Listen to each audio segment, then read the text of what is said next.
दोस्तों, महादेव को लाइक करने में शर्म न करें। हर हर महादेव कमेंट में जरूर लिखें।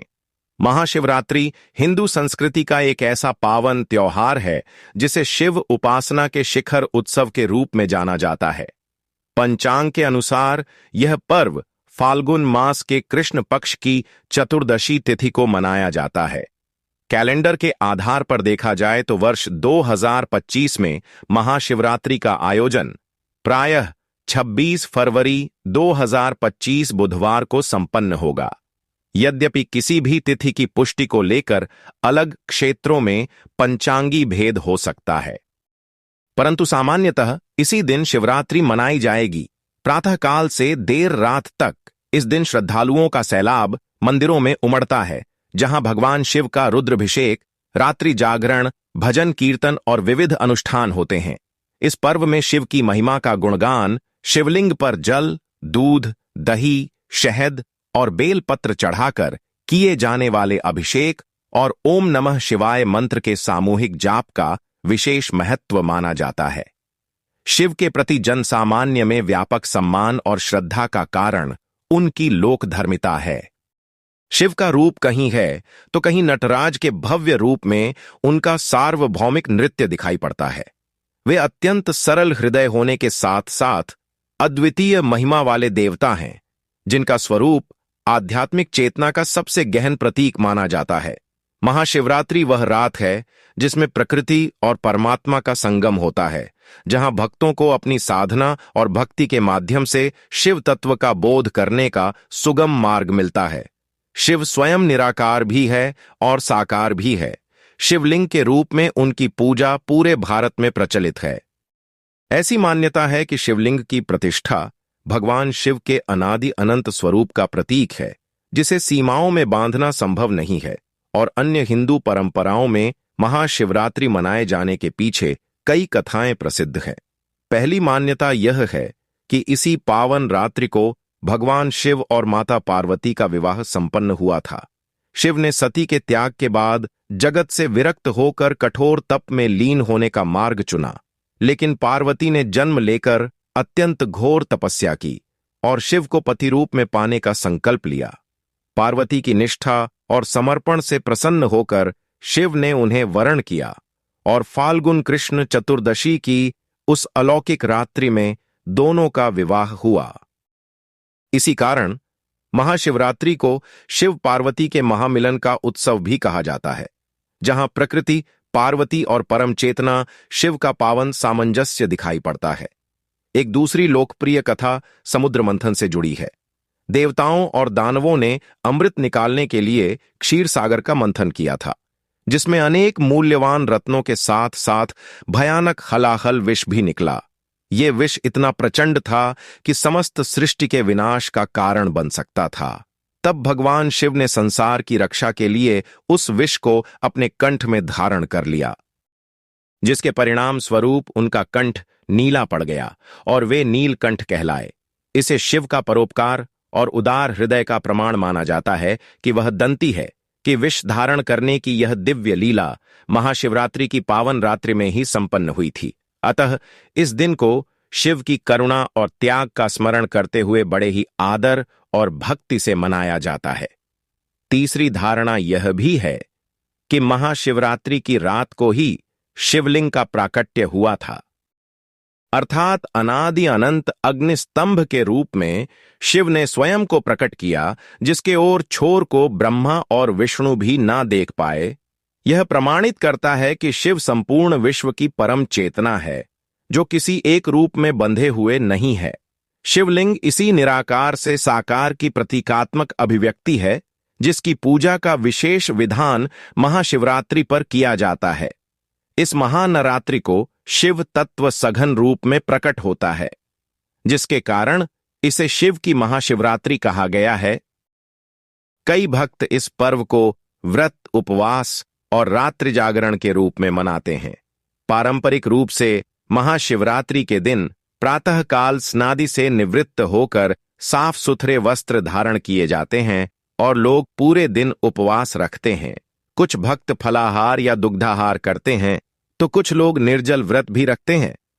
मंदिरों में शिवलिंग का अभिषेक पंचामृत से किया जाता है, जिसमें दूध, दही, घी, शहद और शक्कर सम्मिलित होते हैं। इसी प्रकार बेलपत्र, धतूरा, भांग, चंदन, अक्षत आदि पूजन सामग्री के रूप में चढ़ाई जाती है। कहते हैं कि बेलपत्र भगवान शिव को अति प्रिय है और उसमें त्रिदलीय स्वरूप होने के कारण भी विशेष महत्व है। वह त्रिमूर्ति और त्रिगुणातीत शिव का प्रतीक होता है।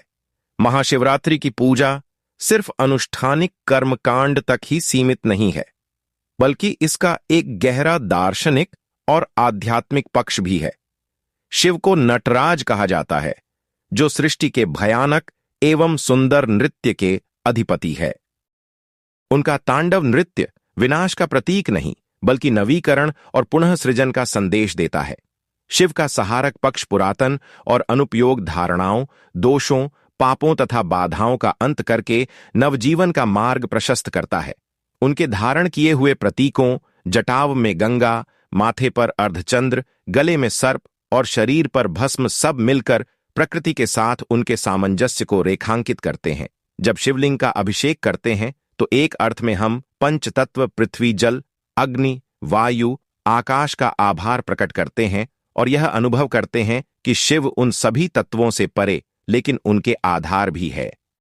ओम नमः शिवाय मंत्र इन 5 तत्वों को समेटने वाला पंचाक्षरी मंत्र कहलाता है, जिसके जाप से भक्त अपने भीतर की चेतना को जागृत करता है और एक गहन आध्यात्मिक शांति का अनुभव करता है। महाशिवरात्रि की रात्रि इस साधना में संलग्न रहने का बेहतरीन अवसर होती है, क्योंकि यह रात ऊर्जा और सूक्ष्म जगत की दृष्टि से अत्यंत फलदायी मानी जाती है। पौराणिक कथाओं के साथ साथ महाशिवरात्रि का बड़ा सांस्कृतिक महत्व भी है।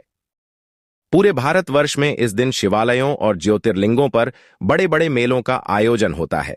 विशेषतः काशी विश्वनाथ, वाराणसी, सोमनाथ गुजरात, श्रीशैलम आंध्र प्रदेश, महाकालेश्वर उज्जैन, त्रयंबकेश्वर महाराष्ट्र, रामेश्वरम तमिलनाडु, काठमांडू स्थित पशुपतिनाथ नेपाल सहित 12 ज्योतिर्लिंगों में लाखों श्रद्धालु इस पावन पर्व पर दर्शन के लिए उमड़ते हैं। इन स्थानों पर रात्रि जागरण और जलाभिषेक का भव्य आयोजन देखने को मिलता है।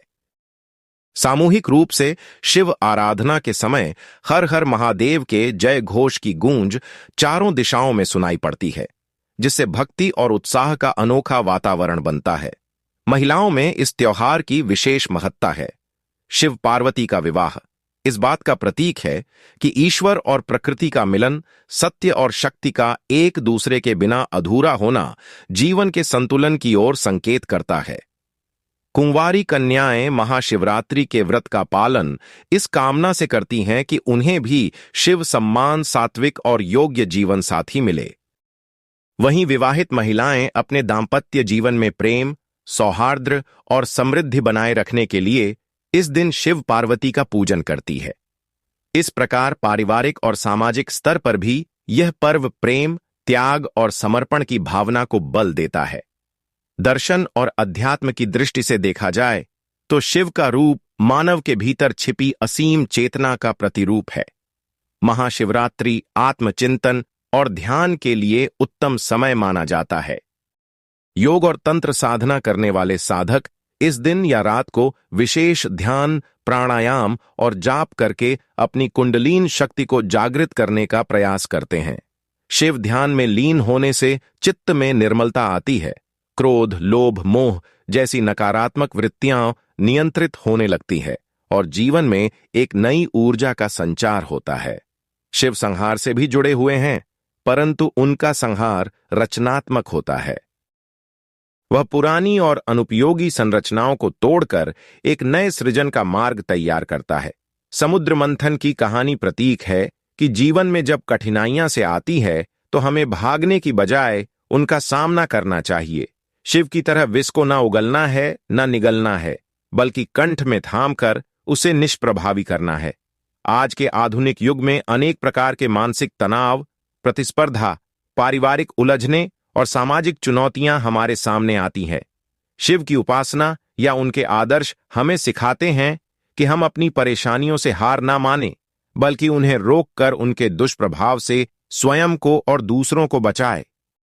इस दृष्टि से महाशिवरात्रि केवल एक धार्मिक अनुष्ठान नहीं है, बल्कि मनोवैज्ञानिक और आध्यात्मिक प्रेरणा का स्रोत भी है। भारत के अलावा विश्व के अनेक देशों में बसे हुए हिंदू और भारतीय मूल के लोग भी महाशिवरात्रि पूरी श्रद्धा से मनाते हैं। America, Britain, Canada, Mauritius, Fiji, Malaysia इत्यादि में शिव मंदिरों या हिंदू मंदिरों में इस दिन सामूहिक पूजा, रात्रि जागरण और शिव महिमा के भजनों का आयोजन होता है। भारतीय संस्कृति से जुड़े लोग चाहे जहां रहे, वे इस पर्व के माध्यम से अपने मूल धर्म और परंपराओं को जीवित रखते हैं। ये पर्व प्रवासी भारतीयों को न केवल अपनी जड़ों से जोड़े रखता है, बल्कि स्थानीय लोगों को भी भारतीय संस्कृति की गहराई और शिव दर्शन से परिचित कराने का माध्यम बनता है। शिव की प्रतिष्ठा एक ऐसे देव के रूप में है जो सरलता से प्रसन्न हो जाते हैं और अपने भक्तों पर वरदान की वर्षा करते हैं, इसलिए उन्हें आशुतोष कहा जाता है। अपने भक्तों को सभी प्रकार से परिपूर्ण करने वाले शिव आस्था और आचरण के मध्य एक दृढ़ सूत्र की तरह जुड़े हैं। उनका रूप कहीं योगी का है तो कहीं गृहस्थ का। यही द्वैत उनके स्वरूप को सार्वभौमिक बनाता है।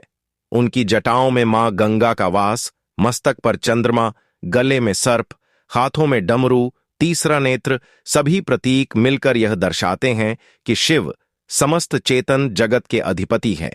इसीलिए उनकी अर्चना का फल हर व्यक्ति को अपने जीवन स्तर और प्रयोजन के अनुसार प्राप्त होता है। महाशिवरात्रि का व्रत आध्यात्मिक लाभ के साथ साथ स्वास्थ्य के लिए भी हितकर माना जाता है।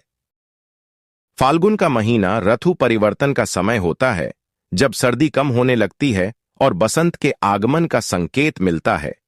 ऐसे समय में यदि शरीर को एक दिन का उपवास दिया जाए तो पाचन तंत्र को विश्राम मिलता है। शरीर की अतिरिक्त ऊर्जाएं मस्तिष्क और हृदय की ओर केंद्रित होती है, जिससे हम मानसिक रूप से अधिक सतर्क हो पाते हैं। यही कारण है कि इस पर्व पर रात भर जागरण और प्रातःकाल में फिर से जलाभिषेक का विधान बना है। आध्यात्मिक दृष्टि से जागरण का अर्थ सिर्फ सोने न सोने से नहीं है, बल्कि अपने चित्त की अज्ञान निद्रा से जागना भी है। महाशिवरात्रि के दिन कुछ महत्वपूर्ण उपाय करने चाहिए। इस दिन विशेष रूप से गौ माता की सेवा करने से विशेष फल प्राप्त होता है। दोस्तों, शास्त्रों में गाय को माता कहा गया है और समस्त देवी देवता भी इनका पूजन करते हैं। गायों के 6 अंग गोबर, मूत्र, दुग्ध, दधी और घृत ये अत्यंत पवित्र और शुद्धि के साधन भी हैं। गोबर से बिल्व वृक्ष उत्पन्न हुआ, उसमें लक्ष्मी विद्यमान है, इसलिए इसे श्री वृक्ष कहा जाता है। गोबर से ही कमल के बीज उत्पन्न हुए हैं। गोमूत्र से गुग्गुल की उत्पत्ति हुई है, जो देखने में प्रिय और सुगंध युक्त है, जो सभी देवों का आहार है। संसार में मूलभूत गोदुग्ध से उत्पन्न है। सभी मांगलिक पदार्थ दही से उत्पन्न है। घी से अमृत उत्पन्न होता है, जो देवों की तृप्ति का साधन है। गाय से ही यज्ञ प्रवृत्ति होता है। गौ माता के शरीर में 33 कोटि देवी देवताओं का निवास होता है। गाय एक अत्यंत पवित्र, निर्मल, शांत, निष्पाप जीव है। इसे संसार का पालन पोषण करने वाली कामधेनु माता कहा गया है। इसके दर्शन मात्र से मनुष्य के हजारों पाप नष्ट हो जाते हैं। इसीलिए कभी इस निष्पाप गौ माता पर अत्याचार नहीं करना चाहिए, गाय को कभी मारना नहीं चाहिए और कभी उन्हें कष्ट नहीं देने चाहिए।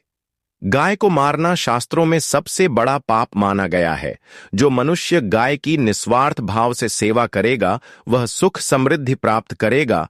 जो स्त्री रसोई में बनी पहली रोटी गौ माता को खिलाएगी, वह सदा सुहागिन और सौभाग्यशाली रहेंगी। जो लोग अपने घर में गाय से प्राप्त पंचगव्य को घर में रखेगा, उसके घर में कभी दुख, दरिद्रता नहीं आएगी। जो व्यक्ति प्रतिदिन किसी न किसी तरह से गौ माता की सेवा करता है, वह सबसे अधिक पुण्यवान बन जाता है। शास्त्रों में गौ माता को मां लक्ष्मी का रूप माना गया है, इसीलिए उनकी पूजा करने से दरिद्रता दूर होती है। प्राचीन काल से ही गौ माता की सेवा और संरक्षण करने की परंपरा चली आ रही है। कई आर्षि मुनि अपनी कुटिया में गायों का पालन करते थे तथा राजा महाराज गायों का दान करते थे। गायों के दान को सबसे बड़ा दान कहा गया है। गाय का दान करने से सभी जन्मों के पाप नष्ट हो जाते हैं और मनुष्य को मोक्ष की प्राप्ति होती है। गौ माता के दर्शन करना बहुत शुभ होता है। शास्त्र कहते हैं रोज सुबह गाय के दर्शन होने से पुण्य की प्राप्ति होती है और सुबह गोबर के दर्शन होने से लक्ष्मी की प्राप्ति होती है। अगर किसी महत्वपूर्ण कार्य के लिए जा रहे हैं और अचानक ही गौ माता आपके रास्ते में आ जाती है तो वह कार्य निश्चित ही सफल हो जाता है। किसी भी यात्रा पर निकलते समय अगर गौ माता के दर्शन हो जाए तो वह यात्रा सुखपूर्वक पूर्ण हो जाती है, इसमें संशय नहीं है। कुंडली में यदि पितृदोष होता है तो अन्य उपायों के साथ साथ गौ माता को प्रतिदिन रोटी और घास खिलाने से लाभ होता है और पितृदोष से मुक्ति मिलती है। इसी तरह कुंडली में यदि शनि की 7.5 या महादशा है तो हर शनिवार और अमावस्या को काले रंग की गाय को घास या रोटी खिलाएं और उसकी पूजा करें। इससे शनि दोष कम होता है। गौमूत्र यानी कि गाय का मूत्र बहुत ही उपयोगी, पवित्र और स्वास्थ्य की दृष्टि से अत्यंत हितकारी होता है। आध्यात्मिक दृष्टि से तो गौमूत्र का महत्व है, साथ ही वैज्ञानिक और स्वास्थ्य की दृष्टि से भी गौमूत्र के बहुत से लाभ बताए गए हैं।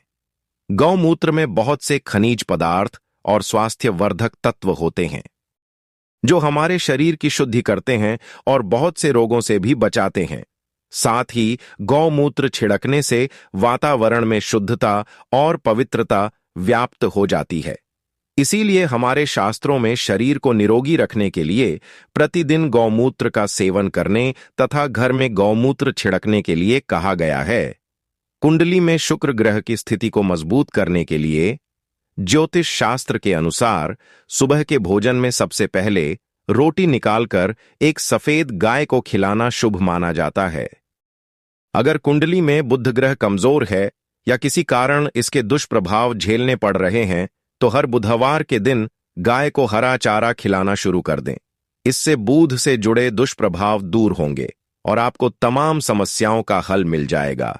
अगर कुंडली में मंगल दोष है जिसके कारण आपके जीवन में कई तरह की परेशानियां हैं तो लाल रंग की गाय की सेवा करें। मंगलवार के दिन गाय का पूजन करें और उसे गुड़ और चने आदि खिलाएं। बृहस्पति ग्रह को जीवन के सभी मांगलिक कार्यों का कारक माना जाता है। ऐसे में अगर किसी व्यक्ति के जीवन में विवाह आदि मांगलिक कार्यों में विघ्न निर्माण हो रहे हैं तो उन लोगों को कुंडली में बृहस्पति ग्रह की स्थिति को मजबूत करने के लिए रोटी पर गुड़ और चने रखकर गाय को खिला देना चाहिए। इससे शुभ परिणाम प्राप्त होते हैं। अगर घर में अशांति है, लड़ाई झगड़े होते रहते हैं तो घर में सुख शांति बनाए रखने के लिए घर के अंदर गाय के गोबर से बने उपले को जलाना चाहिए और उसका धुआं संपूर्ण घर में फैलाना चाहिए। इससे घर की नकारात्मक ऊर्जा नष्ट होती है और सकारात्मक ऊर्जा में वृद्धि होती है।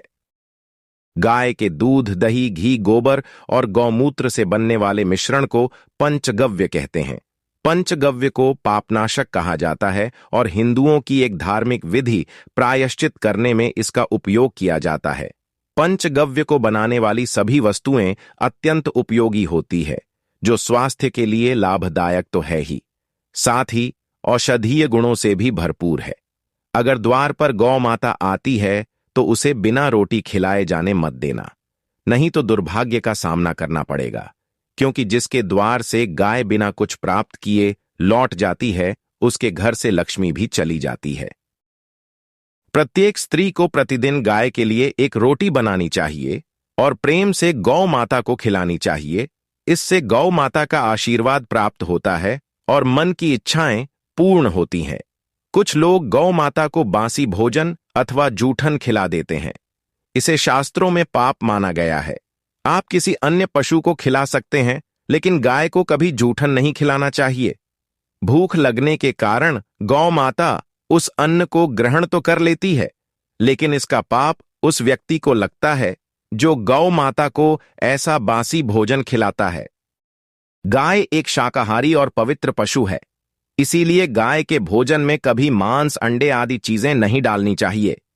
ऐसा करने से महापाप लगता है। यदि कुंडली में चंद्रदोष है और जिसके कारण लगातार परेशानी उठानी पड़ रही है तो रोटी पर सफेद मक्खन, नमक और घी लगाकर गौ माता को खिला दे। यदि शनि दोष है तो आटे में थोड़े काले तिल मिलाकर रोटी बनाकर गौ माता को खिला दे। इससे शनि दोष समाप्त होता है। मंगल दोष को दूर करने के लिए रोटी पर हल्दी लगाकर गाय को खिलाना चाहिए। अगर घर में धन की समस्या है तो गुरुवार के दिन गाय को केले का फल खिलाना चाहिए। इससे दरिद्रता दूर होती है। गौ माता के पीठ पर एक उभरा हुआ कुबड़ होता है।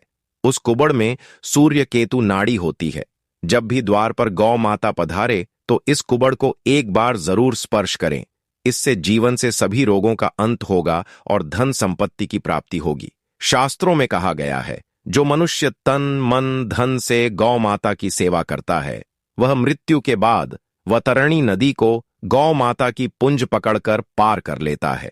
उस व्यक्ति की अकाल मृत्यु नहीं होती है और उसे मोक्ष की प्राप्ति होती है, जिस व्यक्ति के भाग्य की रेखा सोई हुई है। अगर वह व्यक्ति अपनी हथेली पर गुड़ रखकर गौ माता की जीभ से छटाता है तो उसकी सोई हुई भाग्य रेखा खुल जाती है और उसका दुर्भाग्य सौभाग्य में परिवर्तित हो जाता है। उम्मीद है जानकारी पसंद आई होगी। वीडियो को लाइक जरूर करें। कमेंट में हर हर महादेव अवश्य लिखें। साथ ही चैनल को सब्सक्राइब करें ताकि ऐसी ही आध्यात्मिक जानकारी आपको प्राप्त हो। अगर आप गौ माता से प्यार करते हैं तो कमेंट में लिखें जय गौ माता, लाइक जरूर करें।